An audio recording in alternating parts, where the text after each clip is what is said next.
Salam, Om Swastiastu, Namo Buddhaya, salam kebajikan, salam sejahtera bagi kita semua. Assalamualaikum warahmatullahi wabarakatuh. Alhamdulillahirabbil alamin wa bihi nasta'in wa ala umuri dunya waddin wassalatu wassalamu ala asrofil anbiya'i wal mursalin wa ala alihi washabbihi ajmain amma ba'du.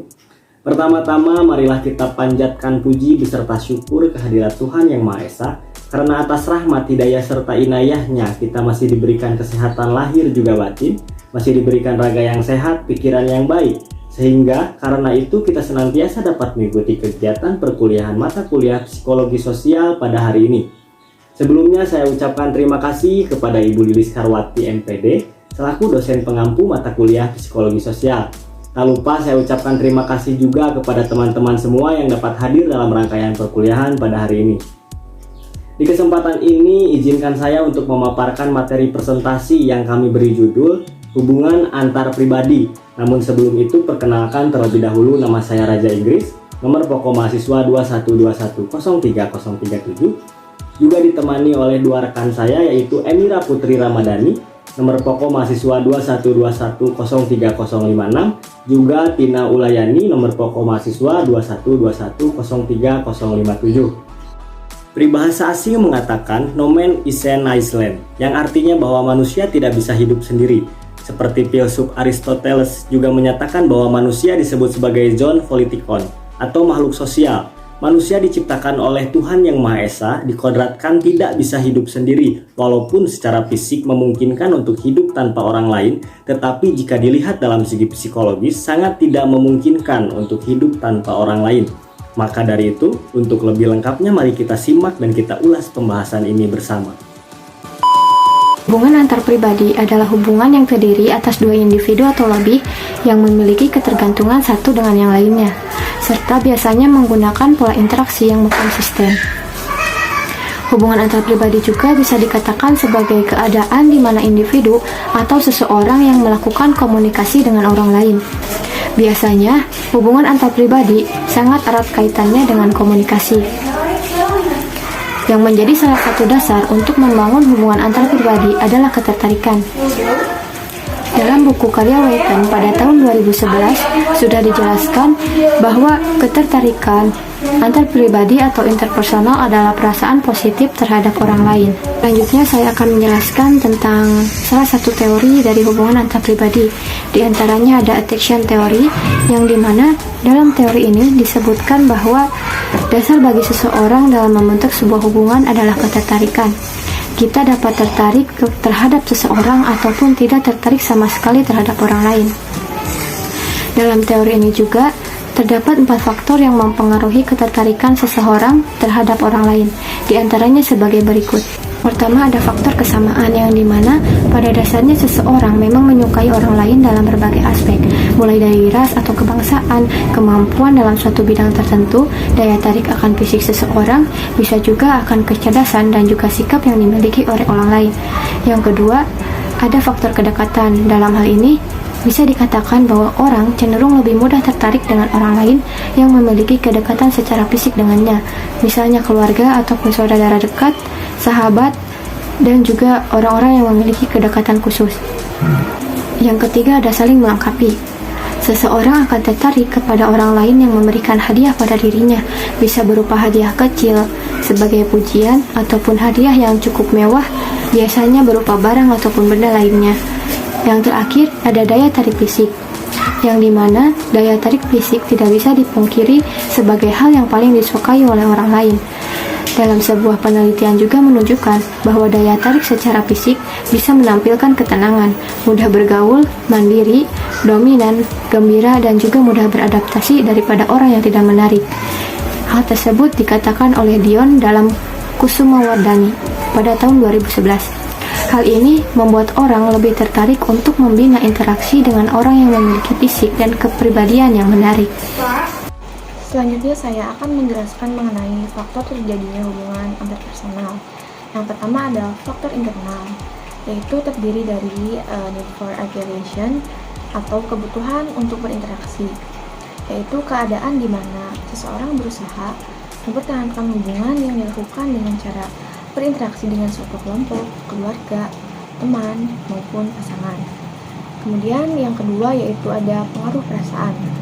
Menurut Brainy, bahwa berbagai situasi sosial dan humor digunakan untuk mencairkan suasana dan untuk memfasilitasi interaksi pertemanan sehingga terjadilah komunikasi yang berjalan dengan lancar. Selanjutnya ada faktor eksternal. Yang pertama yaitu proximity atau kedekatan. Kedekatan bisa terjadi karena jarak tempat tinggal, lalu membuat komunikan saling bertemu dan menghasilkan penilaian subjektif antar sesama komunikan. Kemudian akan muncul rasa ketertarikan antar dua belah pihak. Yang kedua yaitu ada daya tarik fisik. Sebagian besar orang lebih menyukai laki-laki atau perempuan yang penolaannya positif dan juga menarik. Ditunjukkan dengan sikap mudah beradaptasi, percaya diri, gembira dan ceria. Daya tarik fisik tidak hanya tentang fisik saja. Yang ketiga yaitu similarity atau kesamaan. Kita lebih menyukai orang yang memiliki kesamaan dengan kita, baik dari segi sikap, minat, latar belakang, dan juga kepribadian. Sebuah teori menyebutkan bahwa apabila kita tertarik dengan seseorang, maka mereka akan mempunyai kesamaan dengan kita. Yang keempat yaitu kemampuan.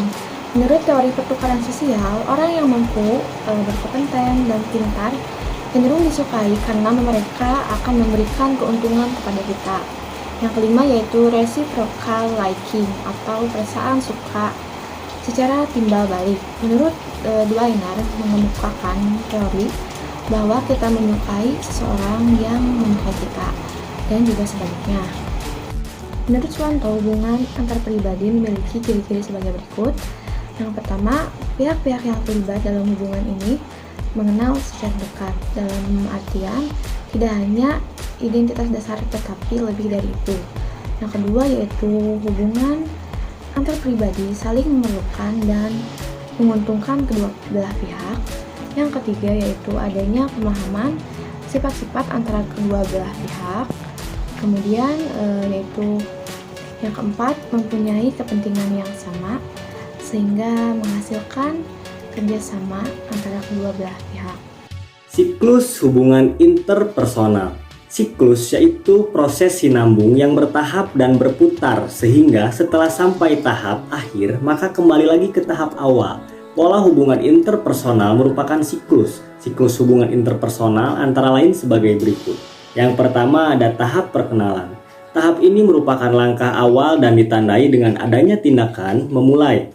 Tahap ini berkaitan dengan pembentukan cara citra pertama seseorang sehingga pada tahap ini dilakukan dengan hati-hati agar terbentuk kesan pertama yang baik. Contohnya seperti penampilan fisik, tutur kata, gerak tubuh, dan lain sebagainya. Selanjutnya ada experimenting atau penjajagan. Tahap ini yaitu usaha mengenal diri antara satu sama lain. Biasanya tahap ini digunakan untuk mencari kesamaan dan perbedaan kemudian mengungkapkan diri satu sama lain.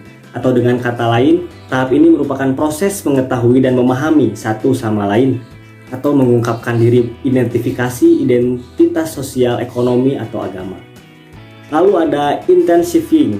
Pada tahap ini terjadi perubahan yang sangat besar dalam berinteraksi. Frekuensi komunikasi semakin tinggi serta melibatkan aspek pribadi, bahkan tidak jarang terjadi ungkapan perasaan.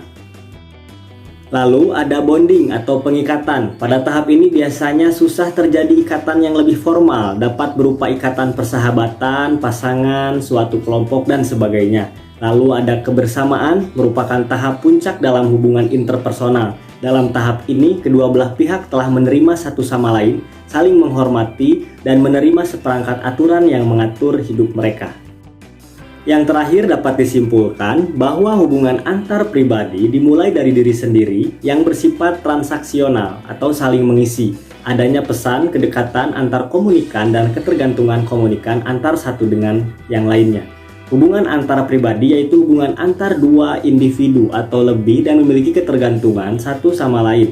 Merupakan keadaan di mana individu melakukan komunikasi dengan orang dan menimbulkan rasa ketertarikan. Untuk faktor internal yang mempengaruhi hubungan antar pribadi yaitu berasal dari diri sendiri, terdiri dari kebutuhan interaksi dan pengaruh perasaan individu. Sedangkan faktor eksternal yaitu faktor yang berasal dari luar diri kita, terdiri dari kedekatan daya tarik fisik, kesamaan satu sama lain, kemampuan dan perasaan suka secara timbal balik. Mungkin itu yang dapat kami sampaikan dan kami dapat jelaskan. Selebihnya mohon maaf apabila banyak kekurangan. Wabillahi taufiq walhidayah. Wassalamualaikum warahmatullahi wabarakatuh.